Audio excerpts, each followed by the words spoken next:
Hello everyone, good morning, good afternoon, good night. जब कोई देख रहे हो उसी टाइम के हिसाब से ले लेना भाई। So today will discuss about the engineering physics as a revision course. किस लिए रिविजन? बिकॉज एग्ज़ाम नज़दीक में आ गया। So before exam through this lecture series, चाहे एक दो दिन में शायद मैं कंप्लीट कर दूंगा all lecture series. It will be based on quantum mechanics, electromagnetic theory, optics, और क्या बचा हुआ है, और शायद एक्वास्टिक्स, सॉलिड स्टेट फिजिक्स एट्सेट्रा। जितने सारे टॉपिक्स हैं आई वुड लाइक टू, मैं मोस्टली कवर कर दूंगा इसी 1 वीक के अंदर। इनमें क्या डिस्कस करने जा रहा हूँ अभी ये क्लियर कर लो अभी से, क्योंकि कंसेप्ट डिस्कस करूंगा और based on the concept how to solve the problems, इसके ऊपर चर्चा करेंगे। And some little bit derivation I will also show you which are very important from your exam point of view. So ये बहुत ही interesting होने वाला है अभी ये revision classes. So first today I will discuss about the quantum mechanics. बहुत जल्दी और बहुत छोटे टॉपिक के ऊपर मैं डिस्कस करूंगा क्योंकि उतना पढ़ने के टाइम ही नहीं है। क्वांटम मैकेनिक्स आज स्टार्ट कर रहा हूँ। क्वांटम मैकेनिक्स का बहुत ही शॉर्ट टॉपिक होगा, वेव पार्टिकल डुअलिटी। क्या? Wave particle duality. तो क्वांटम मैकेनिक्स स्टार्ट होता है वेव पार्टिकल डुअलिटी से, और इसके साथ जुड़ा होता है as you know that de Broglie hypothesis. इसको भी चर्चा करेंगे। De Broglie hypothesis, de Broglie hypothesis. I'll discuss two things and I'll show you how to solve the problems based on the de Broglie hypothesis. चलो first wave particle duality क्या होता है, concept develop चाहे तो अपना pen paper लेके लिख भी सकते हो, because you can take this as a short notes also which are very important for your exam. Wave particle duality in our common sense, in a general sense, जैसे classical mechanics और in our daily life, ये wave and particles are the complete two different things, है कि नहीं। Wave कैसे defined होता है? Wave मतलब क्या होता है? वेव मतलब एक डिस्टर्बेंस होता है कि आई हैव जस्ट, मेरे को डिस्टर्बेंस है, जैसे मैं बातें कर रहा हूँ एक डिस्टर्बेंस हो रहा है इस एयर के अंदर, वो डिस्टर्बेंस हर दिशा में फैल रहा है, तो ये होता है वेव। सो वेव को लोकलाइज कर पाओगे? जैसे अगर हम पूछे कि वेव कहाँ है, so wave means disturbance, distance यहाँ पे भी है, वहाँ पे भी है, हर जगह है। So wave can not be localised. So wave का जो कैरेक्टर होता है ये नॉन लोकलाइज्ड, ये लिखो कि नॉन लोकलाइज्ड। और सेकंड थिंग क्या होता है, वेव को कैसे डिफाइन करते हैं? वेव को डिफाइन करते हैं इस हिसाब से कि इसका वेव लेंथ क्या होता है। वेव लेंथ जैसे लैम्डा, इसको कहते हैं लैम्डा, और इसका फ्रीक्वेंसी, और वेव को और किस चीज से डिफाइन करते हैं? इसका फ्रीक्वेंसी, इसका amplitude. So these are the characteristics properties for the wave. Particle को कैसे डिफाइन करते हैं? पार्टिकल्स मतलब कोई एक ठोस चीज होता है ना, पार्टिकल्स। सो पार्टिकल्स से कैरेक्टर क्या होता है? पार्टिकल्स मीन्स इसका मास होगा, और इसका कुछ काइनेटिक एनर्जी भी होगा, अगर ये मोशन में है तो kinetic energy, momentum, velocity. So these are the characteristic property of the particles. Wave का प्रॉपर्टीज होता है ये सब। That means in our common sense wave and particles are completely different things, है कि नहीं। वेव मतलब डिस्टर्बेंस, पार्टिकल मतलब कोई चीज होता है। But when we move in the quantum domain, जब हम क्वांटम मैकेनिक्स के अंदर चले जाते हैं या क्वांटम दुनिया के अंदर चले जाते हैं, ये वेव और पार्टिकल डिस्टिंक्ट नहीं होते। वेव पार्टिकल की तरह बिहेव करते हैं कभी, और पार्टिकल का भी एक एसोसिएटेड वेव होता है। कब ये पॉसिबल? इंटरेस्टिंग बात है, when particle is in moving condition, जब पार्टिकल मूव करते हैं, that means when particle is moving with certain velocity, तब इसके साथ, जैसे मान लो कि ये पार्टिकल है, when it is in moving, इसके साथ कुछ वेव्स एसोसिएटेड होते हैं जिसको कहते हैं कि मैटर वेव। इसको क्या कहते हैं? Matter wave. So in quantum region wave and particles they are not the distinct things, and this creates the wave particle duality और डुअल नेचर। अगर पार्टिकल मान लो तो पार्टिकल का पार्टिकल नेचर भी होगा, उसका वेव नेचर होगा, वेव का भी पार्टिकल नेचर हो सकता है। This is the wave particle duality.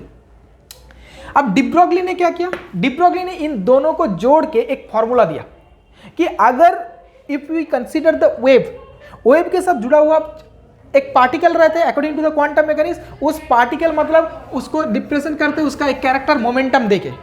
जब when we consider the wave then we are representing the wave with this wavelength lambda। तो डी ब्रोगली ने क्या किया, इस वेवलेंथ एंड मोमेंटम को जोड़ के एक फॉर्मूला बना दिया। मोमेंटम किसका कैरेक्टर है, पार्टिकल का। वेवलेंथ किसका कैरेक्टर है, वेव का। इन दोनों के बीच का रिलेशन क्या कैरेक्टर देते हैं कि वेव पार्टिकल डुअल नेचर। तो चलो डी ब्रोगली वेवलेंथ और डी ब्रोगली हाइपोथेसिस क्या है बट डिस्कस कर लेते हैं, because it is very important for your exam. अब डी ब्रोगली लिखो, डी ब्रोगली हाइपोथेसिस और डी ब्रोगली रिलेशन, छोटा कर देते हैं कि डी ब्रोगली रिलेशन।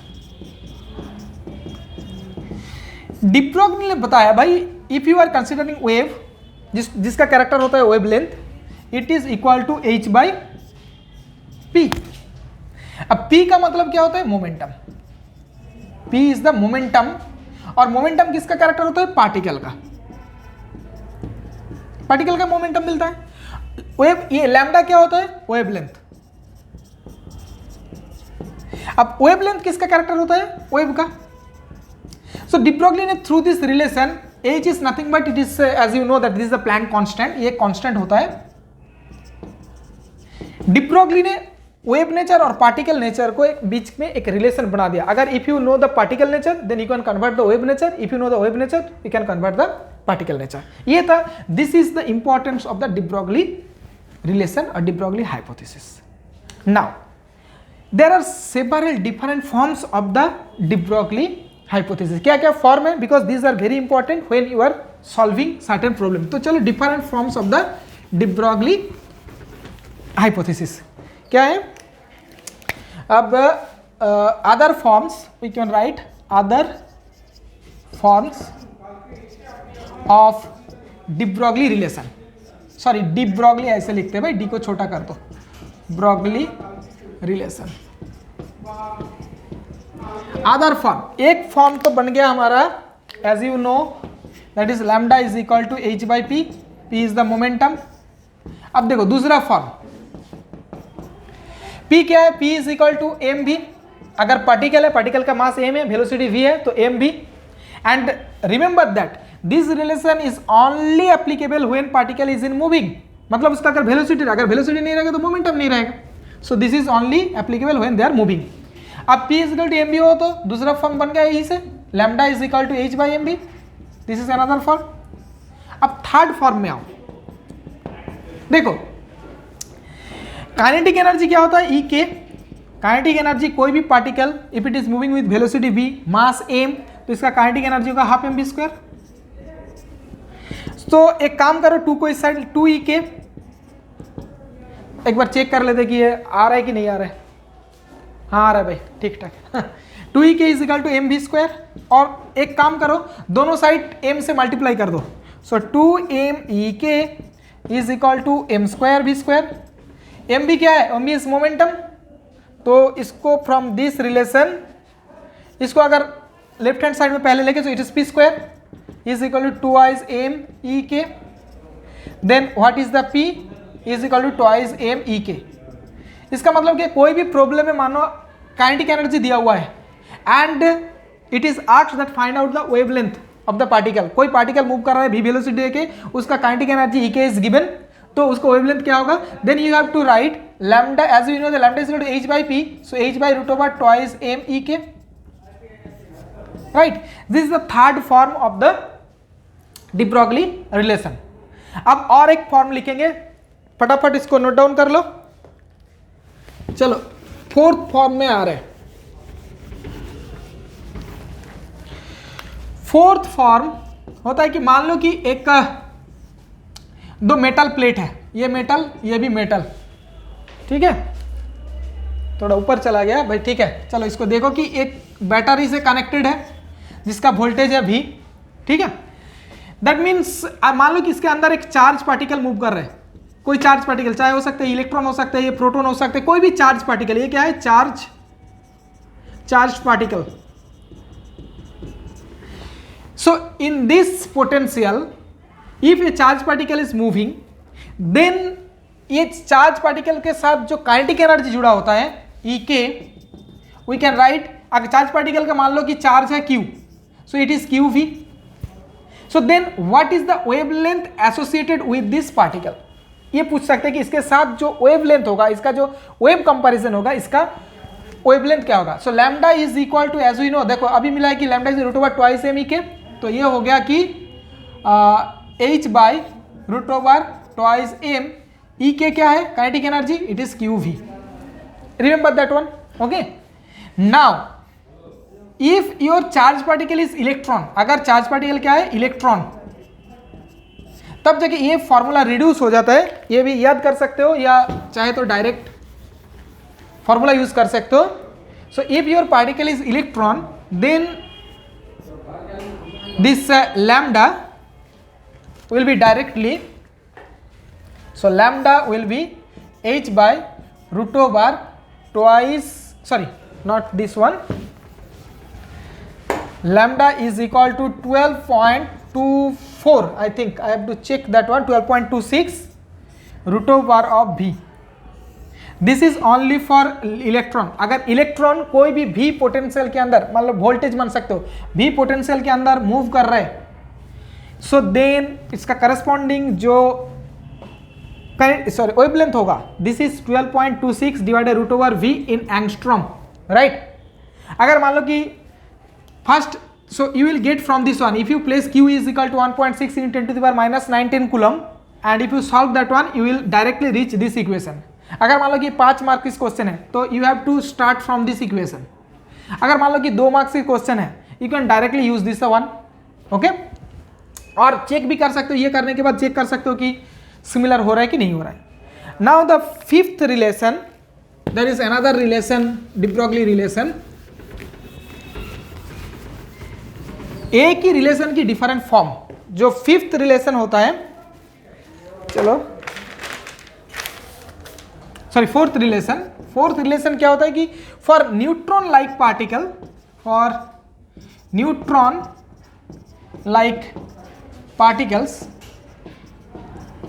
मान लो कि न्यूट्रॉन लाइक पार्टिकल्स मूव कर रहे हैं, मतलब अब मान लो कि न्यूट्रॉन मूव कर रहे हैं, ठीक है. So then if you think that the neutron is moving, अब जब उसका एनवायरमेंट की टेम्परेचर अगर मान लो कि T टेम्परेचर, देन इनका जो काइनेटिक एनर्जी होता है ना ई k is equal to KT होता है. क्या होता है, E k is equal to KT. K is nothing but the Boltzmann's constant. Boltzmann's constant, as you know, that 1.38 into 10 to the power 20, sorry 10 to the power 23 joule per second, joule per Kelvin, sorry joule per Kelvin, second में बोल रहा हूँ. So 1.38 into the 23 joule per Kelvin. So if neutron is moving with the temperature T, environment का या उसका temperature मान लो कि T, then the kinetic energy associated with this particle is equal to KT. So then what will be the lambda? Lambda, as you know, that h by root over twice m e k kinetic energy. So it is h by root over twice m kt. So if you just practice कर लोगे तो ये 4 relation आसानी से हो जाएगा, एक relation से दूसरे रिलेशन आसानी से पहुंच जाओगे. So using this 4 relation you can solve any problem. तो चलो फटाफट एक एक प्रॉब्लम में मूव कर जाते हैं. So one problem is given here, find the de Broglie wavelength. So problem number 1, find the de Broglie wavelength. So ये लैम्डा चाहिए. What is given of an electron. देखो बता दिया कि पार्टिकल कौन है, इलेक्ट्रॉन. ऑफ एन इलेक्ट्रॉन जिनका kinetic energy is 1 electron 1000 electron volt. Kinetic energy that is e k is given which is 1000 electron volt. देख पा रहे हो कि नहीं पा रहे हो, शायद ये कैच हो रहा है. हाँ ठीक है. सो लैम्डा इज लैम्डा चाहिए, काइनेटिक एनर्जी इज गिवन. और क्या बोला है कि compare its wavelength with an X-ray. किसके साथ, एक्सरे. एक एक्सरे दिया हुआ, एक्सरे का जो वेवलेंथ होगा, मान लो कि ये लैम्डा एक्स और इनका जो वेवलेंथ लैम्डा ई मिलेगा, इन दोनों को कंपेयर करना होगा. चलो प्रॉब्लम को, तो first try to find out the lambda. E k is given, so direct we can use lambda e is equal to h by root over twice m e k, right. So if you use that h Planck constant, Planck constant means 6.63 into 10 to the power minus 34 joule second. It is 6.63 10 to the minus 34 joule second, or root over 2 m mass of the electron. As you know, that is 9.1 into 10 to the power minus 31 kg. And E के kinetic energy is 1000 electron volt. 1000 electron volt को joule में convert कर लो. So 1000 into 1.6 into 10 to the power minus 19 joule, सब root के अंदर. So इसको properly अगर कैलकुलेट करोगे, so what you will get, it will be about 0.39 into 10 to the power minus 10 metre, 10 to the power minus 10 metre. So it is almost 0.39 angstrom. So it is nothing but 0.39 angstrom. So this is the wavelength of that electron जिसका kinetic energy वो है. अब इसको compare करना होगा कि x ray की wavelength के साथ. एक्सरे क्या है भाई? अच्छा, थोड़ा मैं इसको इरेज कर रहा हूँ, अभी हो गया ना, कर लो जल्दी. ठीक है. So what we have found out? We have found out lambda E is equal to 0.39 angstrom. ये हमें मिल गया भाई. Next we have to find out the X-ray का वेवलेंथ. एक्सरे क्या होता है? एक्सरे इलेक्ट्रोमैग्नेटिक वेव होता है. क्वांटम मैकेनिकली इलेक्ट्रोमैग्नेटिक वेव की करस्पॉन्डिंग पार्टिकल क्या होता है? फोटोन. एक फोटोन की एनर्जी क्या होता है? एक फोटोन की एनर्जी होता है E is equal to h nu. Clear? अब देखो, एक्सरे का energy E is equal to h nu. Nu क्या होता है? फ्रीक्वेंसी. सो इसका जो एनर्जी होता है E is equal to hc by lambda, right. So from there lambda is equal to hc by E. पूछा क्या है भाई? एक बार देख लेते हैं कि it is compare the result with the wavelength of the X-rays having the same energy. अच्छा, ये एनर्जी भी दिया हुआ है सेम. एनर्जी क्या हुआ है? 1.6 मतलब 1000 इलेक्ट्रॉन वोल्ट. अगर एक्सरे जिसका energy it is given 1000 electron volt, इसको जूल में कन्वर्ट करना होगा. 1000 into 1.6 into 10 to the power minus 19 joule. So then इसका वेवलेंथ जो होगा hc बाई E. अब बिल्कुल सब कुछ पता है. h is 6.63 into 10 to the power minus 34 joule second. c क्या होता है? 3 into 10 to the power 8 metre per second. And kinetic energy 1000 into 1.6 into 10 to the power minus 19 joule. So then ये जूल जूल कैंसिल, ये second cancel, metre में आ जाएगा. And the result will be 12.42. इसका जो रिजल्ट आएगा 12.42 into 10 to the power minus 10 metre. So that means it is 12.42 angstrom. So this is the wavelength of X-ray of same energy. इसका जो energy और x ray का एनर्जी अगर same हो तो इसका wavelength is 12.42 and the lambda E for electron is 0.39 angstrom. अब दोनों को कंपेयर कर लो. कंपेयर मतलब किसका बड़ा है? ऑब्वियसली एक्सरे का. So wavelength of x ray that is lambda x by lambda E is equal to 12.42 divided by 0.39. It is almost 18 times 31.85. So it is 31.85. देखो कितना आसान है प्रॉब्लम. अब नेक्स्ट प्रॉब्लम में चलो फटाफट, जितना हो सके मैं प्रॉब्लम करवाऊंगा आज. थोड़ा वीडियो लंबा चाहे हो जाने दो. আচ্ছা, যারা বাংলা বুঝিস তাদের ক্ষেত্রে পরিষ্কার বলে দিচ্ছি, এই প্রবলেমগুলোকে প্র্যাকটিস. কোথাও যদি কোনো প্রবলেম থেকে থাকে, ডাউট ক্লিয়ার না হয়, অবভিয়াসলি কমেন্ট বক্সে কমেন্ট করবে. ঠিক আছে? ওকে. আর যদি টাইমের বাইরে গিয়েও আমাকে কিছুটা এফোর্ট দিয়ে এই জিনিসগুলো যখন করাচ্ছি, so please if you like share it with your friends. सभी को चाहिए, उनके लिए शेयर कर दो. और मेरे लिए भी यही थोड़ा सा हेल्प भी हो जाएगा. शेयर कर देना भाई, शेयर कर देना. अगर पसंद आए तो लाइक भी कर देना. चलो problem number 2. because if you write the some comments or share or if you like it or dislike it, it actually gives us some energy from that one कि मैं किन के लिए बना रहा हूँ अभी. ठीक है? ये थोड़ा एंथू मिल जाता है आगे और भी कुछ करने के लिए. चलो second problem, determine the de Broglie wavelength. फिर डी ब्रॉगली वेवलेंथ चाहिए किस चीज़ का? Of an electron. वही इलेक्ट्रॉन का. Of an electron and which is an accelerated through a potential difference 100। Third type of relation, देखो एक पोटेंशियल के अंदर एक पोटेंशियल दिया हुआ है, potential means V, V is given by 100 volt. इस 100 वोल्ट में एक इलेक्ट्रॉन मूव कर रहा है, उसका वेवलेंथ क्या होगा, ये अगर पॉजिटिव है या अगर नेगेटिव है तो electron will moving definitely moving along this direction. So what is the corresponding wavelength of that electron. तो क्या हुआ है कि लैम्डा, अब charge, what we know that if a charge particle is moving in a potential, lambda is equal to h root over twice m qv, right। अब इलेक्ट्रॉन दिया हुआ है, तुम डायरेक्टली यूज कर सकते हो, lambda is equal to 12.26 by root over of v, direct you will get result. तो if it is for the larger marks valued question then you have to go through in this way. अगर compare करने के लिए अपना answer सही है कि नहीं है, इसको कंपेयर कर सकते हो इसके साथ। सो h, use that h here, 6.63 into 10 to the power minus 34 joule second, and twice m 9.1 into 10 to the power minus 19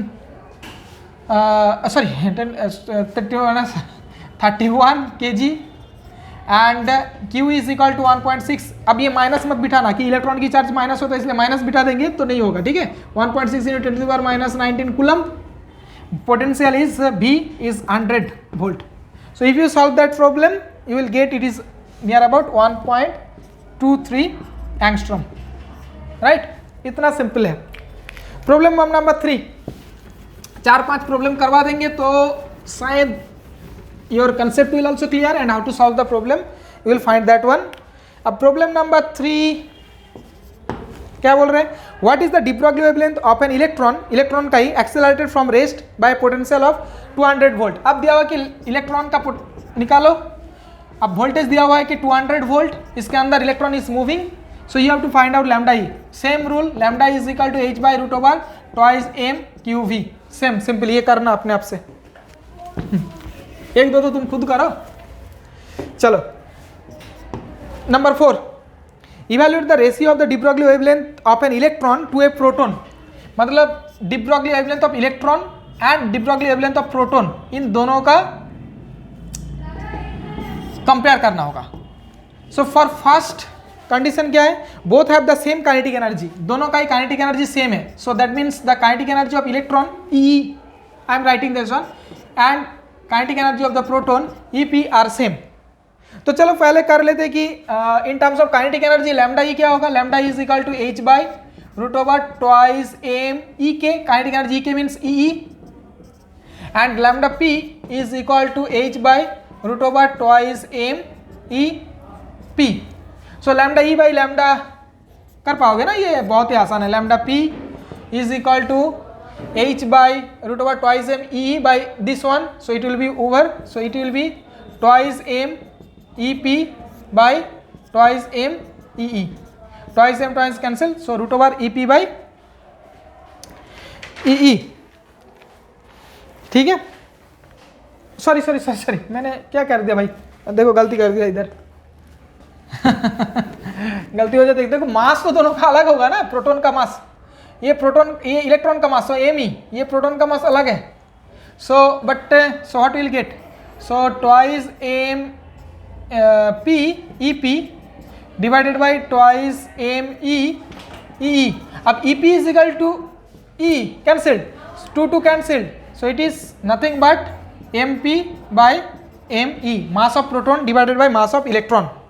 अब mass of proton an electron it is about 1836 times of mass of electron होता है ना, so you can get it is 1836। As you know that the mass of the proton is 1836 times higher compare to the mass of the electron. तो ये हो गया ratio. अब second problem, same problem में पूछ रहा है, दिस इज द फर्स्ट। अब same problem you have to find out the ratio of the lambda E and lambda P, but the condition is different. Condition क्या दिया हुआ है, the electron kinetic energy is 1000 electron volt and the proton kinetic energy is 100 electron volt. So electrons का जो kinetic energy is 1000 electron volt, I think yes 1000 electron volt, yeah 1000, and proton का जो kinetic energy it is given as 100 electron volt।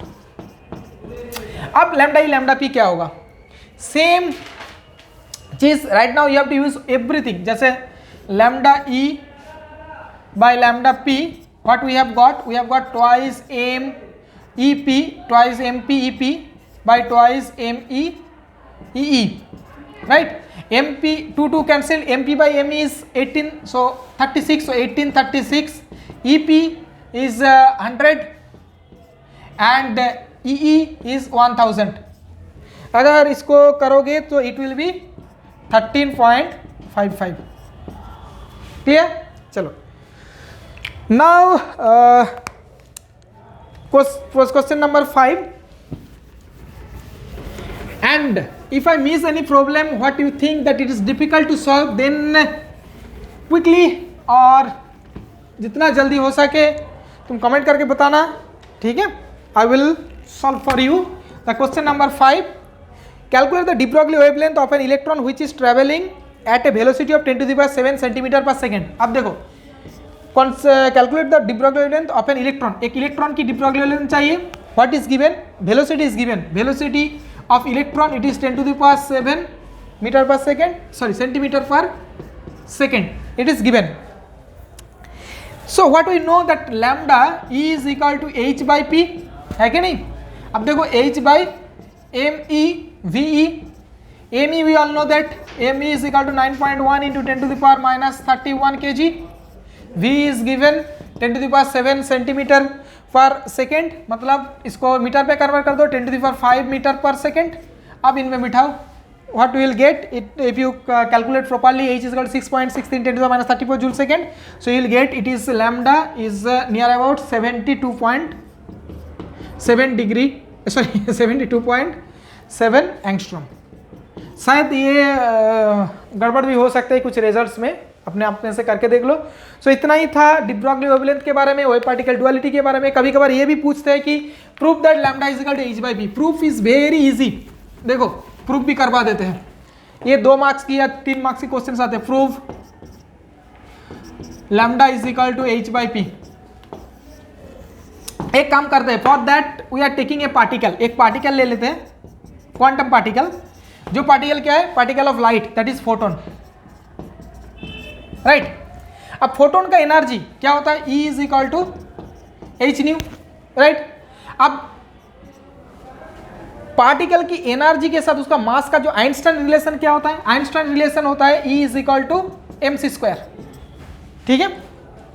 कोई particle अगर c velocity से move कर, light का particle है तो c वेलोसिटी से मूव कर रहे हैं, because we have taken the light particle photon. So इसका जो एनर्जी होगा mc स्क्वायर. अब इसका एनर्जी क्या है? h nu. So mc square is equal to h nu. So mc square is equal to h nu. अब nu क्या है? Nu is c by lambda. So mc square is equal to h c by lambda. अब दोनों में से c c cancel कर दो. So what you will get? Lambda is equal to h by mc. m is the mass of the photon, c is the velocity of the photon. कुल मिला के क्या होगा? It is nothing but the momentum. So is h by p. सो देखो proof हो चुका है. So sometimes it is asked that the proof that lambda is equal to h by p or proof the de Broglie relation. You can just do that in this way. So that's all for the day. I will make in the second video about the Heisenberg uncertainty principle, which form you should use to solve the problem, and what is the meaning. That means what is the concept behind this Heisenberg uncertainty. That's all for the day. Have a good day. Bye bye.